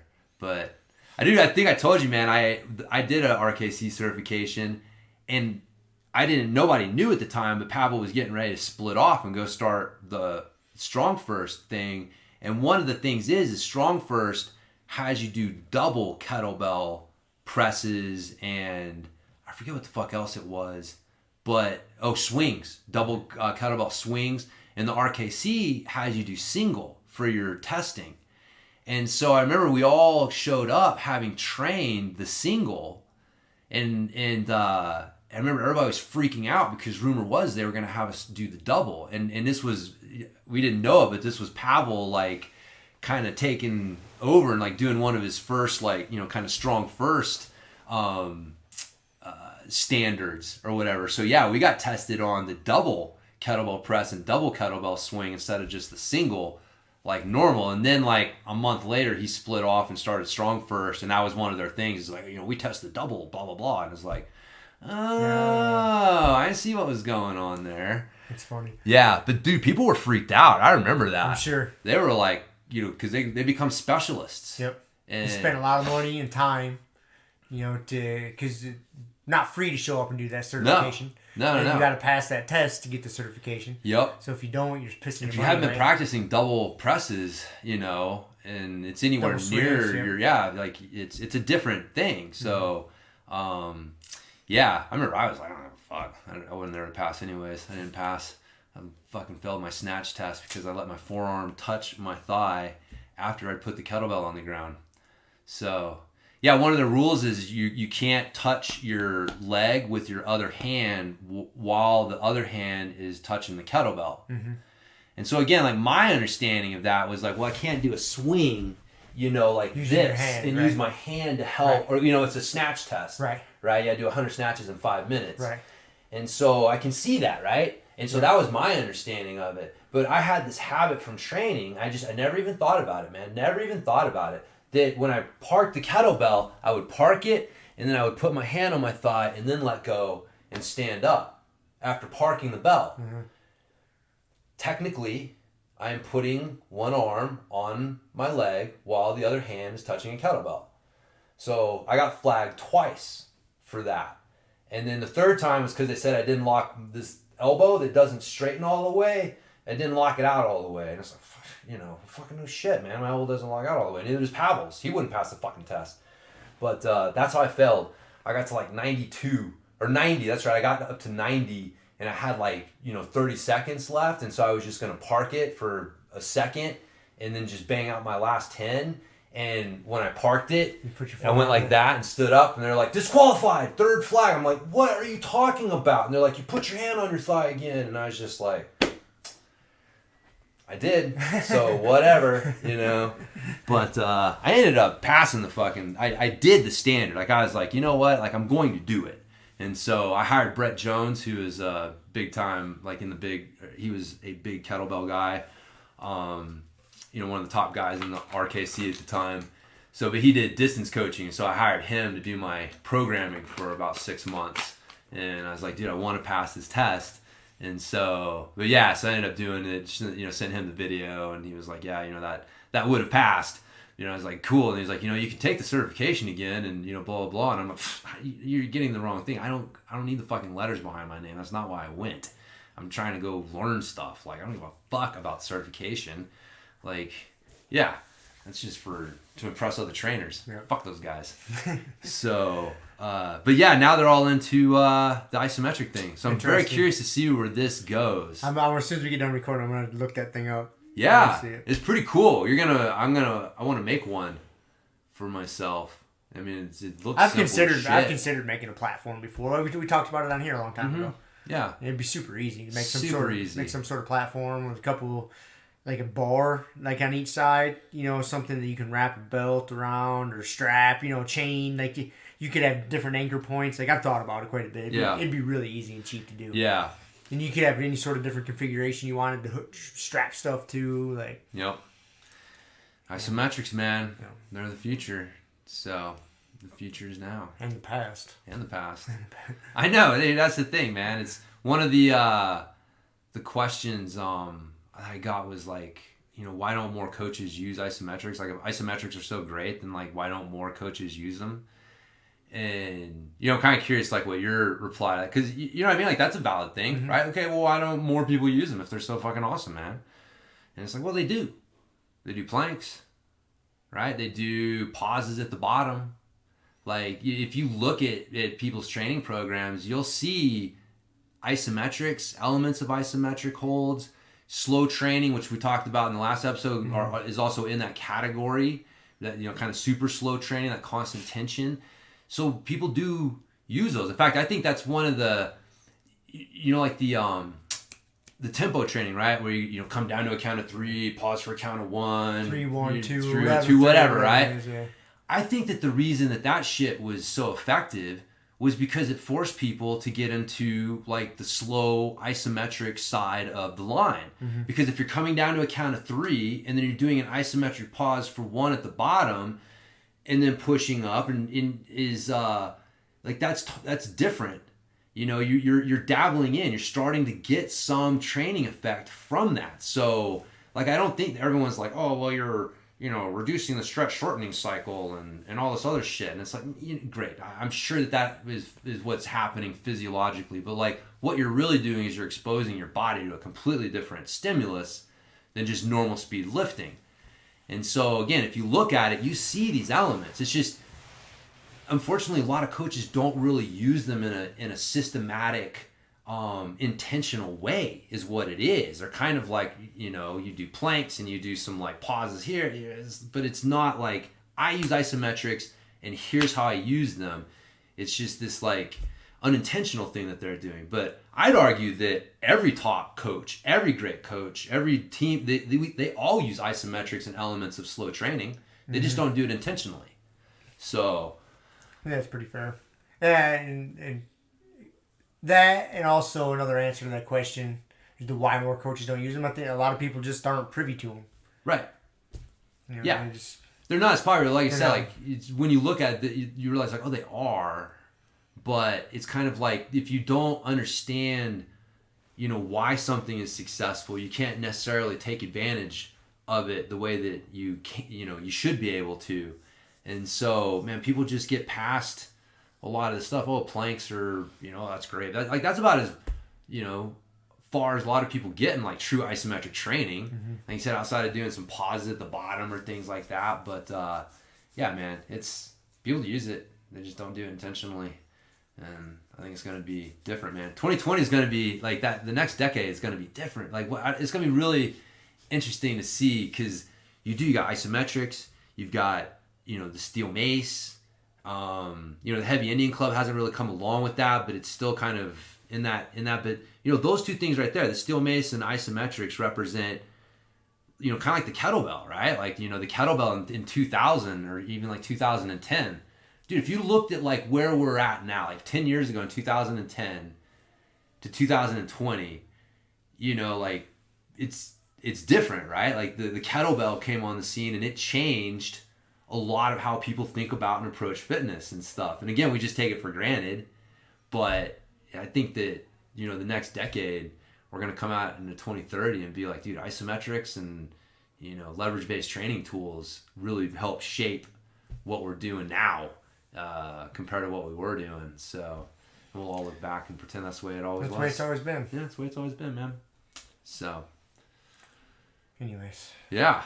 That's my theory, my prediction. We're going to have to do our predictions. Dude, we should go back. Did we make predictions for this year? I was just thinking about that. We did, man. We should go back and look. I'll go back and look. Yeah. Our next episode, we definitely have to have a New Year's, or whatever, New Year's Eve or whatever, like pre-New Year's. Okay. So when do we do it? The predictions come before or after? Well, I gotta look at the. So New Year's Eve is next Wednesday, right? Or next Tuesday. So our episode is gonna come out like the 2nd or whatever it is. The 3rd. The 3rd will be Friday. So that'd be fine. We're close enough. Yeah. Yeah. I'm just doing a little pre-programming in my head. Yeah. So, yeah, because I definitely wanted to do some predictions. I like doing the predictions. I'm going to have to go to fun. Fuck, dude. I got to think about this. The resolutions I don't like, but the predictions are fun. I'm going to make a resolution to not make a resolution this year. There you go. I know. I'm going to do a video for Bike James on why New Year's resolutions suck, but you should still do them. So, we've talked about it before. Right? You should have a habit of, reviewing how things are going, figuring out what you want to do, and then making a plan to go there, and then reassessing, and it should be a constant process that you're doing, like several times throughout the year, whether, consciously or, whether you have a date on the calendar that you're doing it or not, it should be part of your process. So doing it on New Year's is just, it's just part of the process. Like, this is what I do throughout the year, and it just happens to be New Year's, so you can call it a New Year's resolution if you want, but, that's not, this isn't the only time I do it. So, like, New Year's resolutions suck because that's the only time most people ever have that reflective time and make goals, and that's why it sucks because, dude, you from a year from now, what do you know? Like, that's why our predictions and shit are so funny. We don't know. We have no idea. No idea. And so but you do need to set goals. You do need to assess and set goals. And if this is when you're going to start, then do it. But this should be part of your process, not the only time you do it. So yes, New Year's resolutions suck, but you still need to do it because it should be part of your process. And it's not a New Year's resolution. That's your resolution. Yeah. Is to make a plan, make a goal, and then reassess every 3 months or something. Yeah. Like, where are you at? Okay. Yeah, man. It's so hard. Are you on track? Yep. Did you slip? trying to set a goal for a year is like, that's so hard. So hard. Yeah, you don't know what's going to happen, where you're going to be in a month. So, yeah, it's, but you got to assess, make goals, so you need to do it, but they suck. So, Anyways, yeah. I think we call it a wrap. I ain't got shit else to talk about. I had to go home and check on old Frank. Yeah. He's been left unattended for 5 hours now. Yeah, I'm sure He's getting to his limit, about 5 or 6 hours, and then he starts getting a little destructive. Yeah. I see that. Frank's got needs. So. A little fucker the other day, man. I got home from grocery shopping, and I had bought a jug of vinegar, for laundry. So it's a gallon jug, heavy. 8 pounds of vinegar. I went and set it in the laundry room, and I go into my bedroom to do something. Next thing you know, he's trotting down the hallway with his jug of vinegar in his mouth, all happy and shit, tail wagging. I'm like, what are you doing, buddy? And he sets it down. What the fuck? I was like, why are you carrying this around? Fucking dog. He's trying to make you happy. He was pretty pumped that he brought that to me. Dogs are funny, man. They're good animals, man. They are. Well, cool. Well, yeah. Well, by the time everybody hears this, it'll be past Christmas, but it'll be your birthday when this comes out. That's right. 44. Friday. Having a fucking party at Grand Valley BJJ. What time is that going Fruita. down? We're doing a Fruita BJJ. So I don't know. I got to see. I haven't looked at the invite. I mean, I did, but. Okay. I'll have to ask my wife. I gotta check because I gotta make sure I get out of work in time. Yeah, man. I'm gonna work Friday. You gonna work Friday? Because I got today and tomorrow off. Okay. And we got a ton of shit to do. Yeah. They asked. I was like, I'll work. Cool. So. Yeah, it'll be fun. But anyway, yeah, Merry Christmas to everybody. Yep. And Merry late Christmas. Exactly. Happy New Year. No, won't be the New Year yet. Well, close. We'll say it. Early Happy New Year. Early Happy New Year, late Christmas, Merry Christmas. I've been intentionally saying Merry Christmas to when I'm out at work and making deliveries, especially in Telluride, everybody's very progressive. And so a lot of people say Happy Holidays. I intentionally look at them in the eye and say, no, Merry Christmas. Merry Christmas to you. Merry Christmas to you. Yeah, man. A lot of people, the past few years, everybody would just say Happy Holidays. You could tell they were dancing around the subject. Yeah. But see, most of the people when I said that were almost relieved. They were like, oh, Merry Christmas. They'd say it back. I had a lot more people saying it back this year than in the past. Nice. It's funny. I always have these little experiments I do with random folks that they don't know I'm experimenting with. I've got more Merry Christmases this year. So. Nice. That's good to hear. It is. Yeah, it's funny, man. I think anyways. Merry Christmas to everybody. And see you. See ya. Thank you for listening to the Grumpy Guy BJJ Podcast. Thank you all for listening. You can find us on Podbean, Apple Podcasts, Spotify, and wherever else you listen to podcasts. Please make sure to subscribe and leave us a review. It really does help and will allow us to keep putting out episodes.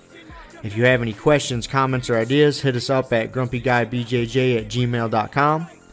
Also, go to our website, grumpyguybjj.com, and get signed up for podcast updates and get our free BJJ Improvement Starter Kit. That's it for now. So get on the mat, train hard, and talk to you all next week. With a permanent friend, a hermit now, boom. Doggy stool, foggy, cool, got a froggy outside Molly dude. Melvin, Colin, Daisy Duke, hanging by the lace of their shoes. No trace of the tools, shaped in your face, fuck the rules. Snooze, you lose. One eye always open, at times two, no clue. But soon a brief monsoon might give you a view to choose. Stay tuned, include, won't conclude. To the end is near, beware there's consequences for what you do. To me, demon, a devil of many levels, I keep on feeding. For several of them rebels, me, myself, and I. Me, myself, and I.